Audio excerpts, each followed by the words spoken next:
యేసు మా జీవితం ఎంతో ఆనందం.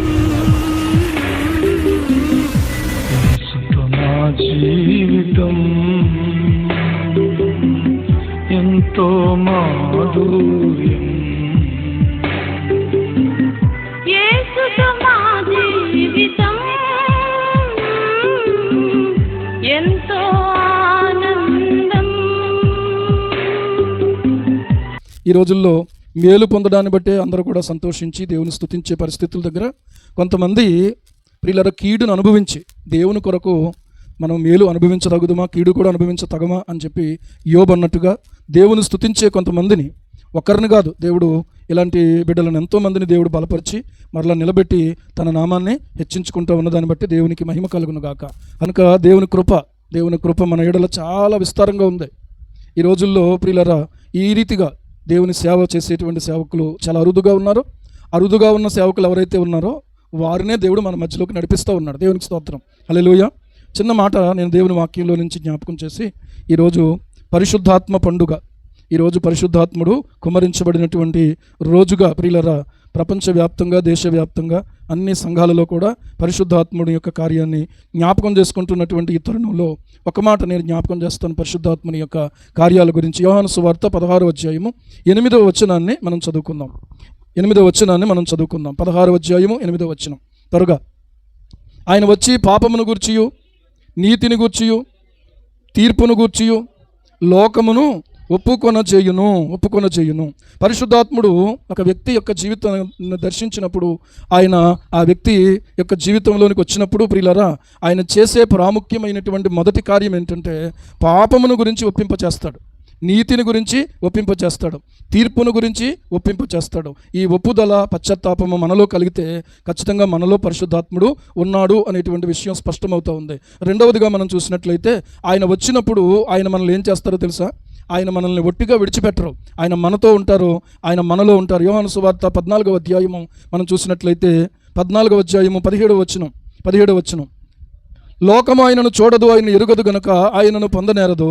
మీరు ఆయనను ఎరుగుదురు, ఆయన మీతో కూడా నివసించును, మీలో ఉండును. దేవునికి స్తోత్రం. ఆయన మనతో కూడా నివసిస్తారు, తర్వాత ఆయన మనలో ఉంటారు. అంటే ఇప్పుడు ఏ వచనం మన జీవితాల్లో నెరవేర్చబడుతుందంటే మొదటి కొరింథీ పత్రిక ప్రియులారా, మొదటి కొరింథీ పత్రిక 6వ అధ్యాయం 19వ వచనం. మీ దేహము దేవుని వలన మీకు అనుగ్రహింపబడి మీలోనున్న పరిశుద్ధాత్మకు ఆలయమై ఉన్నదని మీరు ఎరుగరా? మనం ఏమవుతాము అని అంటే పరిశుద్ధాత్మునికి ఆలయమైపోతాం. మన దేహము దేవునికి ఆలయమైపోద్ది. సాధారణంగా ఒక పాట మనం వింటూ ఉంటాం, చాలా పాతకాలం పాత పాట ఏంటంటే, నీ హృదయమే నీ ఆలయం క్రీస్తు అని చెప్పి. హృదయమే నీ ఆలయం క్రీస్తు అనేది ప్రియులారా మనం చూసినట్లయితే హృదయాన్ని దేవుడు కోరుకున్నాడు, కానీ మన దేహం అంతటిలో కూడా ఆయన నివసించటానికి ఈ దేహాన్ని ఆయన కోరుకున్నాడు అని దేవుని వాక్యం మనకు తేటగా తెలియచేస్తూ ఉంది. హెబ్రీ పత్రిక 3:6లో కూడా మనం చూసినట్లయితే దేవుని యొక్క వాక్యాన్ని గమనించినట్లయితే మనమే ఆయన ఇల్లు అని చెప్పబడుతూ ఉంది. దయచేసి మీరు ఆ మాటను కూడా గమనించవచ్చు. ధైర్యమును నిరీక్షణ వలన ఉత్సాహమును తుదమట్టుకు స్థిరముగా చేపట్టిన ఎడల మనమే ఆయన ఇల్లు. దేవునికి స్తోత్రం. ఎవరికీ లేని గొప్ప భాగ్యం ఏంటంటే క్రీస్తునందు ఉన్నటువంటి విశ్వాసికి లేదా సంఘములో ఉన్నటువంటి ప్రతి వ్యక్తికి దేవుడు అనుగ్రహిస్తున్న గొప్ప భాగ్యం ఏంటంటే మనలో ఆయన నివసించటం. ఈరోజు మన జీవితాల్లో ఆయన నివసించడానికే ప్రియులారా మనల్ని ఆయన ప్రత్యేకపరుచుకున్నాడు. అటు తరువాత మనం గమనించినట్లయితే మరొక వచన భాగాన్ని చూస్తే పరిశుద్ధాత్ముడు మనకు వరములు అనుగ్రహించేవారుగా ఉన్నారు. దయచేసి మొదటి కొరింథీ పత్రిక 12వ అధ్యాయము మనం గమనించినట్లయితే 4వ వచనాన్ని మనం చదువుకోవచ్చు. 8వ వచనంలో నుంచి 9, 10 వచనాలు చూసినట్లయితే ఆత్మవరాలను గురించి ప్రస్తావించబడింది. హల్లెలూయా. పరిశుద్ధాత్ముడు గురించి 9 వరాలు. ఈ వరాలలో ఏదో ఒకటి దేవుడు ఖచ్చితంగా మనకు అనుగ్రహిస్తాడు. పరిశుద్ధాత్ముడు మనకు అనుగ్రహిస్తాడు. ఎవరైతే పరిశుద్ధాత్మ ద్వారా ప్రియులారా వరములను పొందారో వాళ్ళు ఏం చేస్తారు అని అంటే సంఘ క్షేమాభివృద్ధి కొరకు పనిచేస్తారు. దేవునికి స్తోత్రం, హల్లెలూయా. కనుక ఈ వరములు ఎందుకొరకు అనుగ్రహించబడినాయి అంటే సంఘము క్షేమాభివృద్ధి కొరకు అనుగ్రహించబడినాయి. సంఘము మరింతగా కట్టబడుట కొరకు ప్రియులారా ఏర్పాటు చేయబడినటువంటి వరములు ఇవన్నీ కూడా. కనుక పరిశుద్ధాత్ముడు వరములు అనుగ్రహిస్తాడు. ఏ వరము నీకు ఇచ్చాడో ఆ వరాన్ని ప్రార్థనాపూర్వకంగా తెలుసుకోవాలి. క్రమముగాను మర్యాదగాను పరిశుద్ధాత్ముని యొక్క ఆధ్వర్యంలో మనం ఏమవ్వాలనంటే ముందుకు సాగాలి. ఈరోజు మనం ఆలోచన చేస్తే శరీరమును బట్టి కాక ఆత్మను బట్టి ప్రియులారా మనం నడుచుకునే వారిగా ఉండాలి. తర్వాత మరొక వచనం చెప్తాను ఏంటంటే పరిశుద్ధాత్ముడు మన జీవితాలలో నివసిస్తున్నప్పుడు ఏం జరుగుతుందంటే తీతుకు రాసినటువంటి పత్రిక 3వ అధ్యాయము 5వ వచనాన్ని మనం గమనించినట్లయితే ఇలాగ రాయబడుతోంది. మనము నీతిని అనుసరించి చేసిన క్రియల మూలముగా కాక తన కనికరము చొప్పుననే పునర్జన్మ సంబంధమైన స్నానము ద్వారాను పరిశుద్ధాత్మ మనకు నూతన స్వభావము కలుగు చేయుట ద్వారాను మనలను రక్షించెను. దేవునికి మహిమ కలుగునుగాక. పరిశుద్ధాత్ముడు మనలో నివసిస్తూ ఆయన ఏం చేస్తారు అనంటే మనకు నూతన స్వభావాన్ని కలుగజేస్తారు. యెహెజ్కేలు గ్రంథం 36:26లో రాయబడిన ప్రకారంగా ఆయన నూతన హృదయం మీకు ఇస్తానన్నాడు, నూతన స్వభావం మీకు కలుగు చేస్తానన్నాడు, నూతన ఆత్మను మీకు అనుగ్రహిస్తానన్నాడు. హల్లెలూయా. ఈరోజు ఆలోచన చేయండి. ఈ 3 విషయాలు కూడా యెహెజ్కేలు 36:26లో ఉన్నటువంటి వచనాలు, ఈ తీతుకు రాసినటువంటి పత్రిక 3వ అధ్యాయం 5వ వచనంలో ఉన్నటువంటి అద్భుతమైనటువంటి ఈ వచనానికి ప్రియులారా సరి అయినటువంటి ఉదాహరణ ఎవరంటే పౌలు భక్తుడు. పౌలు భక్తుని యొక్క జీవితంలోకి మనం చూసినట్లయితే ఎంత వ్యతిరేకగా జీవించాడు.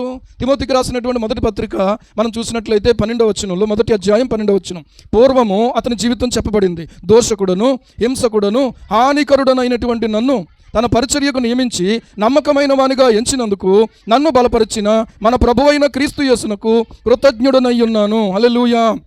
ఏమండి, పూర్వము ఏమై ఉన్నాడో ఇప్పుడు అలా లేడు. పూర్వం ఏమై ఉన్నాడు? హింసకుడుగా ఉన్నాడు. ఇప్పుడు ఎలాగున్నాడు? హింసను అనుభవించేవాడుగా ఉన్నాడు కానీ హింసించేవాడుగా లేడు.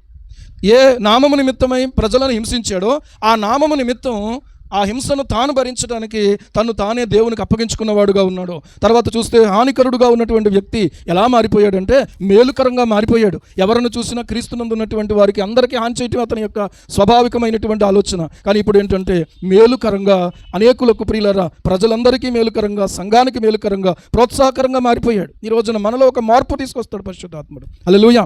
తర్వాత చూసినట్లయితే మనం గమనించినట్లయితే ఒకప్పుడు ప్రభువుకు ప్రియులరా చాలా విరోధి, కానీ ఇప్పుడు ప్రభువుకు చాలా నమ్మకమైన వాడుగా ఉన్నాడు. ఈరోజు మనలో అలాంటి పరివర్తన తీసుకురావడానికి పరిశుద్ధాత్ముడు మనలో పనిచేస్తాడు. ఇంకొక మాట కూడా చెప్తున్నాను. రోమాపత్రిక 12వ అధ్యాయం మొదటి 2 వచనాలు చూసినట్లయితే అక్కడ రాయబడతా ఉంది. ఏమని రాయబడతా ఉంది చూడండి. ఏమని రాయబడతా ఉంది? 12వ అధ్యాయం మొదటి 2 వచనాలు త్వరగా. కాబట్టి సహోదరులారా, పరిశుద్ధమును దేవునికి అనుకూలమైన సజీవ యాగముగా మీ శరీరములను ఆయనకు సమర్పించుకొనుడి. దేవుని వాత్సల్యమును బట్టి మిమ్మల్ని బతిమాలు కొనుచున్నాను. ఇటు సేవ మీకు యుక్తమైనది. ఈ లోక మర్యాదను మీరు అనుసరింపక ఉత్తమమును అనుకూలమునై ఉన్న సంపూర్ణమునై ఉన్న దేవుని చిత్తమేదో పరీక్షించి తెలుసుకున్నట్లు మీ మనస్సు మారి నూతన మగుట వలన రూపాంతరము పొందుడి అన్నాడు. నూతన పరిచేవాడు పరిశుద్ధాత్మ దేవుడు. మనలో నూతన క్రియ జరిగించడం అంటే మనల్ని నూతన పరుస్తాడు. మన జీవితాన్ని అనేకులకు ప్రియులారా ఒక నూతనంగా చూపిస్తాడు. ఒకప్పుడు ఎలా ఉండేవాడు ఈ వ్యక్తి, ఒకప్పుడు ఎలా మాట్లాడేవాడు ఈ వ్యక్తి, ఒకప్పుడు ఎలా జీవించేవాడు ఈ వ్యక్తి. కానీ ఈ రోజున ఇప్పుడు అలా లేడు. దేవునికి మహిమ కలుగును గాక. ఈ సహోదరు అలాగ లేదు. ఒకప్పుడు కొంతమంది గురించి విన్నాను ఏంటంటే, అయ్యి బాబోయ్ ఎంత గాడుతనం అండి, అసలు ఆవిడతో మాట్లాడలేకపోయేవాళ్ళు అని అన్నారు. నిజమే.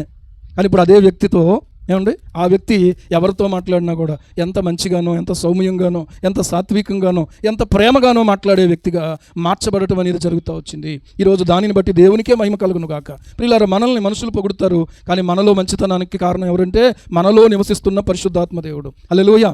అర్థమవుతుందా? భలే మానేసేవరా అంటే మనం ఏం చెప్పాలి?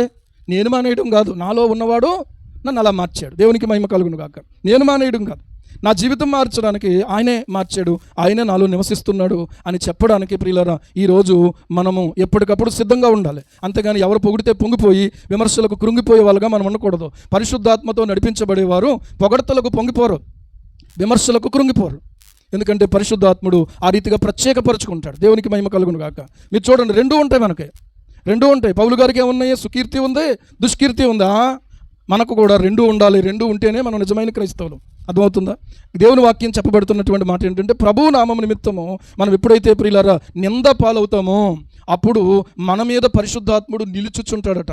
దయచేసి ఆ విషయం కూడా మీరు గమనించి దాన్ని బట్టి దేవుని స్తుతించాలి. దయచేసి పేతురు రాసిన మొదటి పత్రిక 4వ అధ్యాయము మనం చూసినట్లయితే అక్కడ రాయబడుతూ ఉంది చూడండి, 14వ వచనం. ఇదొక గొప్ప ధన్యత, గొప్ప భాగ్యం.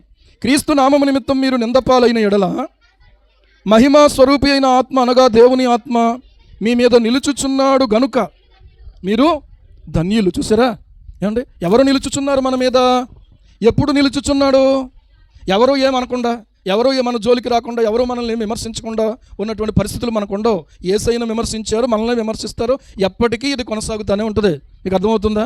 ఎవరు మనకు సాలువాలు కప్పరు, ఎవరు మనల్ని గణపరచరు, ఎవరు మనల్ని గొప్ప చేయరు. ఒకవేళ చేసినా కూడా ప్రియులారా అది ఏమాత్రం కూడా ఆయనకే ఘనత తప్ప, ఆయనకే మహిమ తప్ప మనకు మాత్రం ఆ మహిమ చెందకూడదు. దేవునికి మహిమ కలుగును గాక. హల్లెలూయా. ఈరోజు మనం ఆలోచన చేస్తే ఈ మాటను మన జీవితాలకు అన్వయించుకుంటే, ఒకవేళ ప్రభువు నామము నిమిత్తం నిందపాలైతే, ప్రభువు నామము నిమిత్తం మన శ్రమ పాలైతే, ప్రభువు నామము నిమిత్తం దూషణ పాలైతే, ప్రభువు నామము నిమిత్తం గాయాల పాలైతే అది ధన్యత అంట. కానీ ఈ రోజున ఎలా ఉంది క్రైస్తవ్యం అంటే, బట్ట నలకూడదు, మోకాళ్ళు వంచకూడదు, కంటి నీరు కారకూడదు. అందుకనే ఈరోజు నాజూకు క్రైస్తవ్యం వచ్చేసింది. నాజూకుతనం లేదు క్రైస్తవ్యంలో. ఏముందండి? నాజూకుతనం లేదు. ఏమండి ఏమున్నది అని అంటే, మనము రాటు తేలాలి. దేవునికి స్తోత్రం కలుగును గాక. హల్లెలూయా. ఒక దెబ్బ కొట్టగా ఏమవుతుందంటే అది రాటు తేలిపోతుంది కదా. ఈరోజు ఆలోచన చెయ్యండి. ఒక చేత్తో మనం ఎప్పుడూ పనిచేయని వాళ్ళం పనిచేస్తే ఈ చేతులు ఏమవుతాయి అంటే కందిపోతాయి. ఇంకా పని చేస్తే ఏమవుతాయి? ఇంకా కందిపోతాయా? ఏమవుతాయి చెప్పండి? కాయలు కాస్తాయి. అర్థమవుతుందా? అంటే ఇప్పుడు ఏమైంది?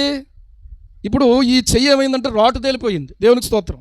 అదే కనుక ఒకవేళ కొత్తగా మొదలుపెట్టామనుకోండి, ఖచ్చితంగా ఏమవుతుందంటే మనకి కొంచెం బాధగా, అయ్య బాబోయ్ నెమ్మదిగా మనం అనిపించదు. నిజంగా ఆలోచన చేస్తే పరిశుద్ధాత్ముడు మనల్ని కవర్ చేసేస్తాడు. మమ్మల్ని భక్తిలో పెంచినటువంటి దైవజనులు యేసుదాస్ గారు అనేటువంటి సేవకులు అని ప్రభు దగ్గరికి వెళ్ళిపోయారు. ఆయన చెప్పేవారు ఏంటంటే, ప్రభు నిమిత్తం కొట్టబడుతున్నప్పుడట, అవమానించబడుతున్నప్పుడట, శ్రమపాలవుతున్నప్పుడట పరిశుద్ధాత్ముడు మనల్ని కవర్ చేసేస్తాడట. అసలు మనకు ఆ బాధ కానీ, ఆ కష్టం కానీ, ఆ శ్రమ కానీ శ్రమగా అనిపించదట. దేవునికి మహిమ కలుగును గాక.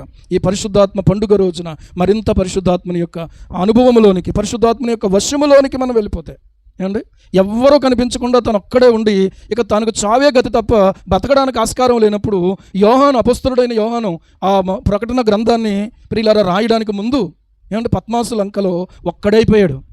ప్రభువు దినమందు ఏమయ్యాడంటే ఆత్మవశుడైపోయాడంట. హల్లెలూయా. ఈరోజు ఆలోచించండి. చెప్పడానికి చాలా అనుభవాలు ఉన్నాయి. ఆత్మవశములోకి వెళ్ళినప్పుడు ఆ ప్రార్థన నడిపింపు వేరేగా ఉంటుంది. ఆత్మ వశములోనికి వెళ్ళినప్పుడు ఆ మాటలు వేరేగా ఉంటాయి, ఆ కన్నీరు వేరేగా ఉంటుంది, ఆ ఆలోచనలు వేరేగా ఉంటాయి. స్వార్థపూరితంగా ఆలోచించే వాళ్ళు ప్రభు ఆత్మ వశములోకి వెళ్తే ఆయన చిత్తానుసారంగా ఆలోచించే వాళ్ళు అయిపోతారు. దేవునికి స్తోత్రం. హల్లెలూయా. ఈరోజు మనం గమనించిన అయితే ఈ పరిశుద్ధాత్మ పండుగ రోజు మరొక మాట చెప్తున్నాను. రోమాపత్రిక 14:17 ప్రకారంగా దేవుని రాజ్యము చూడండి ఏమనుందో. దేవుని రాజ్యము నేను చెప్తే మీరు అలాగా అనుకుంటారు. మీరు ఏం చేయాలంటే వాక్యం చూడాలి. రోమాపత్రిక 14:17 చూస్తే కాగా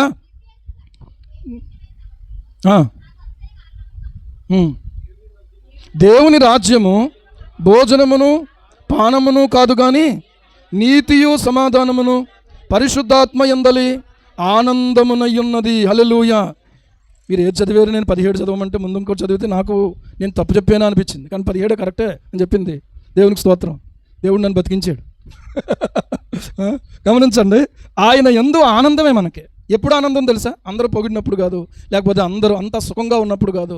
ఎప్పుడైతే కష్టం ఉందో, ఇంతకుముందు మన ఆదివారం పాస్టర్ గారు వచ్చినప్పుడు మేము పడినటువంటి ప్రయాసాల గురించి కొన్ని చెప్పారు. మీకు అన్నీ చెప్తే టైం దానికే సరిపోద్ది కదా. నిద్ర లేనప్పుడు కూడా దేవుడు బలపరిచారు. ఏమంటే నిద్ర లేనప్పుడు ఇక్కడ నుంచి బయలుదేరి ట్రైన్ ఎక్కి అక్కడ దిగి లోపలికి నడుచుకుంటూ వెళ్తే మాకు అక్కడ చిమ్మ చీకటే, దారి కనిపించదో, ఎక్కడ కాలేస్తున్నామో కూడా తెలియదు. ఓ పక్కనేమో నిద్ర లేని పరిస్థితి. ఏమంటే నడుపుతా కూడా నిద్రపోతున్న సందర్భాలు కూడా ఉన్నాయి. బండి నడుపుతా కూడా రెప్పబడిపోయిన సందర్భాలు ఉన్నాయి. దేవుడు అడుగడుగునా ఏం చేశాడంటే కాపాడుతూ వచ్చాడు. దేవునికి స్తోత్రం. ఈరోజు నేను చెప్పగలను, ఆకలితో ఉన్న ఆకలి అనిపించలేదండి. మీకేటండి లోటు అనుకుంటారు. లోటు అనేది తెలియకుండా పెరగలేదు, లోటు అనేది తెలియకుండా సేవ చేయలేదు. ఏమండి ఎంత విపరీతమైనటువంటి పరిస్థితులు ఎదురైనా కూడా అక్కడ నిలబడేటప్పటికల్లా పరిశుద్ధాత్ముడు కమ్ముకోవడం, పరిశుద్ధాత్ముడు బలపరచడం, ఆ పరిస్థితుల్లో పరిశుద్ధాత్ముడు నడిపిస్తూ ఈ రోజు దాకా ఇక్కడ దాకా తీసుకొచ్చాడు. దేవునికి స్తోత్రం కలుగును గాక. కనుక ఈ రోజున ప్రియులారా, ఒకవేళ మీరు కృంగిపోతూ ఉంటే నేను ఒక మాట చెప్తున్నాను, మీరు కృంగిపో నిమిత్తం లేదు. ఎందుకంటే మిమ్మల్ని విడువక, నన్ను విడువక, మనల్ని ఎడబాయక ఉండేటువంటి పరిశుద్ధాత్ముడు మనకున్నాడు. ఉద్యోగం దగ్గరైనా, ఉద్యోగం లేకపోయినా కూడా. అర్థమవుతుందా? ఈరోజు ఉద్యోగము దగ్గర నిరాశలో ఉంటున్నాయి. ఉద్యోగం రాకపోతే ఒక గొడవ, పెళ్ళి అయితే ఒక గొడవ, పెళ్ళి అవ్వకపోతే ఒక గొడవ. ఏమండి పిల్లలు కలిగితే ఒక గొడవ, పిల్లలు కలగకపోతే ఒక గొడవ. ఎన్ని గొడవలైనా కూడా అంతటా శాంతి సమాధానంతో నడిపించేవాడు పరిశుద్ధాత్మ దేవుడై ఉన్నాడు. హల్లెలూయా, హల్లెలూయా. ప్రార్థన చేసుకుందాం ఈ సమయంలో. పరిశుద్ధాత్మని యొక్క వర్షములోనికి మనమందరము నడిపించబడుదుముగాక, మనందరం అప్పగించబడుదుముగాక. హల్లెలూయా, హల్లెలూయా, హల్లెలూయా, హల్లెలూయా. ప్రభువా నీకు వందనాలు, వందనాలు, వందనాలు. ఈ సమయమందు మమ్మల్ని ప్రేమించి ఈ సమయమందు మాకు ఇచ్చినట్టు ఈ గొప్ప అనుభవాలను బట్టి నీకు స్తోత్రాలు చెల్లిస్తున్నాము తండ్రి. లేని పరిస్థితుల దగ్గర ప్రభువా లేదు అని ఎవరికి చెప్పకుండా తండ్రి కేవలము మా ప్రభువా నీ ఎదుట కనిపెట్టుకున్నప్పుడు ఎన్నిసార్లు ప్రభువా మీరు సహాయం చేశారు. ఎవరు లేరు మాకు అనుకున్నప్పుడు నేనున్నాను మీకు అని చెప్పి ధైర్యం చెప్పి ఆదరించి తండ్రి నిలబెట్టినటువంటి గొప్ప దేవుడు నాయనా నీకు వందనాలు. ఎటు తోచని పరిస్థితుల దగ్గర తరమబడుతున్నప్పుడు ప్రభువా దిక్కులేని వారంగా కాకుండా మా దిక్కుగా మీరు నిలబడ్డారు. నిజంగా మొదటి పాటలో పాడుకున్న ప్రకారంగా దిక్కు, జయము, ఆదరణయు దయతో అనుగ్రహించిన తండ్రి నీకు స్తోత్రాలు. ఇప్పుడు కూడా నీ దయతో నీ దాసు నిలబడుతుండగా మా అందరితో మాతో మీరు మాట్లాడండి. యేసు ప్రభు నామములో ప్రార్థిస్తున్నాం మా పరమ తండ్రి. ఆమేన్, ఆమేన్. ప్రియులారా, ఈ సమయాన్ని దైవ సేవకులకు అప్పగిస్తా ఉన్నాను.